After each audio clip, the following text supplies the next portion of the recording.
வணக்கம். முதல் பார்க்குறீங்கன்னா ப்ளீஸ் தயவு செய்து சப்ஸ்கிரைப் பண்ணுங்கள். இந்த சேனலில் நாங்கள் என்ன விஷயங்கள் பார்க்குறாங்கன்னு சொன்னால் மோட்டிவேஷன் கதைகள் தான் கூட பார்க்குறாங்க. அதை விட நிறைய விஷயங்கள் பார்க்குறாங்க. அது நீங்கள் சப்ஸ்கிரைப் பண்ணினீங்கன்னா போக போக தெரியும் என்னென்ன விஷயங்கள் வாரது இந்த சேனல் ஊடாக வீடியோ மூலம்னு சொல்லி. இந்த வீடியோவில் இந்த நிமிடம் உனக்கானது. உன்னை ஒருத்தர் உன்னால் முடியாது, உனக்கு சரி வராது, அதுக்குள்ள உனக்கு இயலாது அப்படின்னு எவர் என்ன சொன்னாலும் நம்பாதீங்க. உங்களோட வாழ்க்கை உங்களோட கையில். நீங்கள் தான் முடிவெடுக்கணும், நீங்கள் தான் அந்த முடிவை செயலாக்கணும், நீங்கள் தான் செயலில் இறங்கி செயல்படணும். சரியா? அப்போ என்னன்னு சொன்னால் உங்களுக்கு நிறைய பேர் உங்களை ஒரு தரக்குறைவாக அல்ல, உங்களுடைய திறமையை மறைத்து உங்களுடைய திறமையை நம்பாமல் உங்களுடைய திறமைகளுக்கு முட்டுக்கட்ட போடுற மாதிரி நிறைய பேர் நிறைய விஷயங்கள் சொல்லியிருப்பாங்க, அழைச்சிருப்பாங்க. இங்கே கூட இருக்கிறவங்களே பட்டும் படாமலும் நக்கலாகவும் நையாண்டியாகவும் சொல்லியிருப்பாங்க. ஆனால் தயவு செய்து யார் பேச்சையும் நம்பாதீங்க. உங்களுக்கும் 300 கிராம் மூளை தான் கடவுள் தந்திருக்காரு, எனக்கும் 300 கிராம் மூளை தான் கடவுள் தந்திருக்காரு. ஏன் இந்த உலக பணக்காரன் பில்கேட்ஸ் அவருக்கு 300 கிராம் மூளை தான் தந்திருக்காரு. அந்த 300 கிராம் மூளையை வச்சு தான் ஒவ்வொரு மனிதனும் தன் வாழ்க்கை எப்படி அமைய வேணும்னு சொல்லி ஒரு கோட்டையை கட்டுறான்.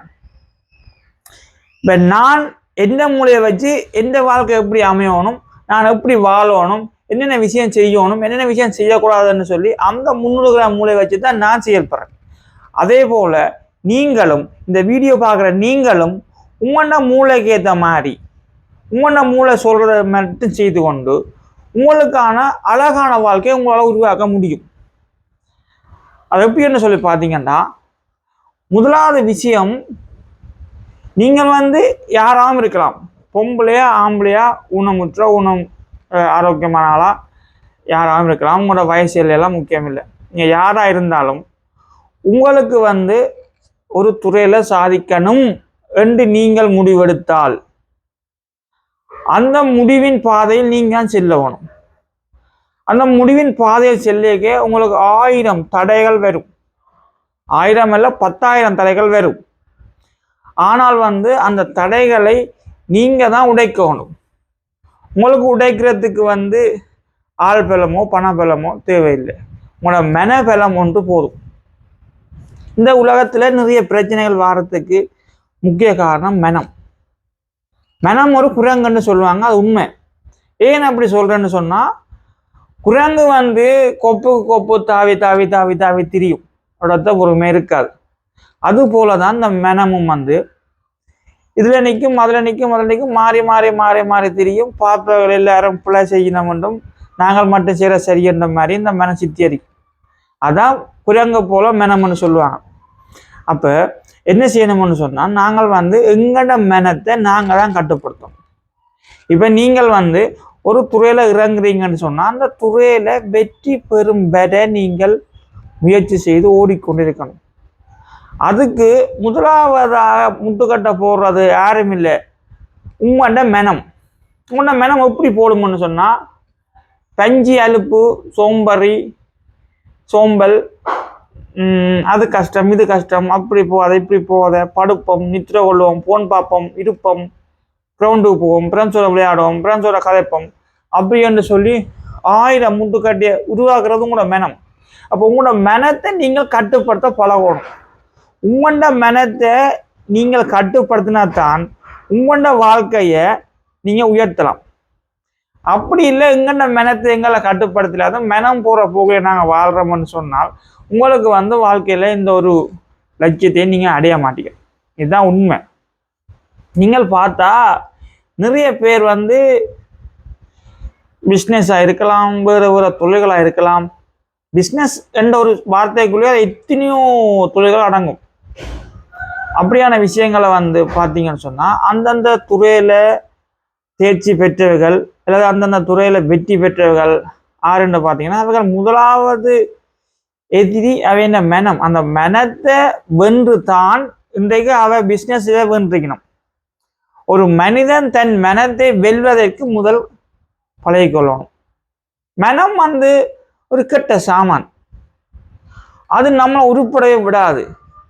அது வந்து தனக்கும் ரெஸ்ட் கொடுத்து எங்களோட உடலுக்கும் ரெஸ்ட் கொடுத்து எங்களை வந்து அடுத்த வேலை செய்ய விடாம தடுக்கிற முதல் காரணம் வந்து மனசு.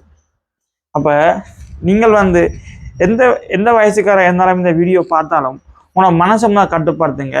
மனசை கட்டுப்படுத்தினீங்கன்னு சொன்னா உங்களோட மூளை சொல்றதை கேளுங்க, மனசு சொல்றதை கேட்காதீங்க. மூளை எப்பவும் நல்லதான் யோசிக்க நல்லதான் செய்யும். மனசு வந்து என்ன செய்யும்னா இப்போ பார்த்தாலும் அடுத்தவன்லேயே புளியா போட்டு கொண்டு புரியுதா. மனசு வந்து என்ன செய்யணும், எப்பவும் சோம்பறியாவே இருக்க வைக்கும் மனிதனை. அப்போ மனசின் பேச்சை கேட்காங்க. உங்களுக்கு வந்து மூளை சொல்றதை கேளுங்க. மூளை வந்து ஒரு காலம் வந்து உங்களுக்கு கெட்ட வித்தியை சொல்லித்தராது. அதே பார்த்தீங்கன்னு சொன்னால் நல்லது தான் சொல்லித்தரும். நம்ம மூளை சொல்லுதுன்னு சொன்னால் எக்ஸாம்பிள் உங்களுக்கு தினமும் 6 மணிக்கு நித்திர ஒழும்பணும்னு மூளை சொல்லும். அது அதில் ஒழும்பினா இவ்வளவோ நன்மைகள் இருக்குன்னு சொல்லி மூளைக்கு தெரியும். அதால் மூளை சொல்லுது. ஆனால் மனம் விடாது. 6 மணிக்கு ஒழும்ப விடாது. 6 மணிக்கு நீங்கள் ஒழும்புறீங்கன்னு சொன்னால் கொமெண்ட்ல சொல்லுங்கள். ஆனால் பெரும்பாலானாக்கள் நீங்கள் 6 மணிக்கு ஒழும்ப மாட்டீங்கள். 6 மணிக்கு ஒழும்புறது 5 குறைவு. அப்போ 6 மணிக்கு ஒரு சாதாரணமாக 6 மணிக்கு நான் ஒழும்ப போகணுன்னு சொல்லி முதலாவது விஷயம் வந்து நீங்கள் முடிவெடுங்க. சரியா? மனதில் சொல்லுங்க, மனது எனக்கு எந்த சாட்டும் சொல்லாத, நான் 6 மணிக்கு ஒழும்பும். நீங்கள் 6 மணிக்கு ஒழும்புங்க, நித்திரையோடு ஒழும்புங்க. அதுக்கு பிறகு வந்து உங்களுக்கு சகல விஷயமும் நல்லதாகவே நடக்கும். அது நீங்கள் ப்ரெஷ் பண்ணி வாஷ் ரூம் போயிட்டு வந்து ப்ரே பண்ணி சாப்பிட்றதா இருக்கலாம், வேலைக்கு போகிறதா இருக்கலாம், இல்லைன்னா உங்களோட ட்ரெஸ் துவைக்கிறதா இருக்கலாம், இல்லைன்னா வீட்டை சுத்தம் பண்ணுறதா இருக்கலாம், இல்லைன்னா பெண்டிங் வேலை செய்யறதா இருக்கலாம். அது எது வேண்டாலும் ஒரு நல்ல விஷயம் கண்டிப்பாக நடக்கும். நீங்கள் ஒவ்வொரு நாளும் 6 மணிக்கு ஒழும்புவீங்கன்னு சொன்னால் கண்டிப்பாக உங்களோட வாழ்க்கையில் ஒவ்வொரு விஷயம் தேவையான விஷயம் கண்டிப்பாக நல்லதே நடக்கும். அப்படியே பழைய வந்தீங்கண்டா உங்களுக்கு வந்து சோம்பேறித்தனம் இருக்காது. அப்போ நீங்கள் 6 மணிக்கு ஒழுங்குனா ஒவ்வொரு நாளும் நான் 6 மணிக்கு ஒழுங்குறேன், வீடு வாசல் கூட்டுறேன், புத்தகம் கூட்டுறேன், வேலைக்கு போகிறேன், இதே செய்து கொண்டு கேட்கல. இன்னும் கொஞ்சம் மோட்டிவேஷனாக கோயிலுக்கு போயிட்டு போவோம்னு தோணும், இல்லைன்னா தோட்டம் செய்வோம்னு தோணும். புரியுதா? இல்லைன்னா பேப்பர் பார்ப்ப பண்ண தோணும், இல்லைன்னா ஃபோன் பார்ப்ப பண்ண தோணும். ஃபோன் பார்க்குறதும் வந்து நல்ல விஷயம். நீங்கள் 10, 11, 12 மணி இரவு வேற ஃபோன் பார்க்குறத விட 6 மணிக்கு நித்திரையால் ஒழும்பி நீங்கள் ஃபோன் பார்த்தாலும் அதுவும் ஒரு நல்ல விஷயம்தான். போகுமா இல்லையா?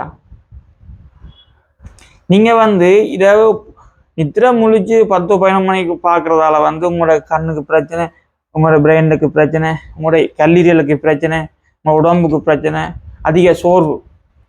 இதே நீங்கள் 6 மணிக்கு ஒழும்பிட்டு நீங்கள் சின்ன வேலை முடிச்சு ஒரு பிறகு ஃபோன் பார்த்தீங்கன்னா உங்களுக்கு ஃப்ரெஷ்.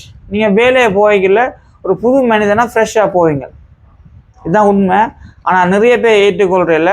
அப்படி ஏற்றுக்கொண்டாக்கள் வாழ்க்கையில் ஜெயித்தாக்கள். நீங்கள் இதை மட்டும் ஃபாலோ பண்ணுங்கள். அடுத்த வீடியோவில் வந்து அடுத்த சம்பந்தமாக கதைப்போம். இது முடியலை. இது பார்ட் 2, பார்ட் 3, பார்ட் 4 போய்கிட்டு இருக்கும். கண்டிப்பாக நீங்கள் தொடர்ச்சியாக அதை பார்த்து கொண்டு வாங்க. 6 மணிக்கு ஃபர்ஸ்ட் ஒழும்புங்க. அடுத்த கட்டம் நீங்கள் என்ன செய்யணும் ஏது செய்யணும்னு சொல்லி உங்களுக்கே தோணும். நீங்கள் கண்டிப்பாக ஜெயிப்பீங்க.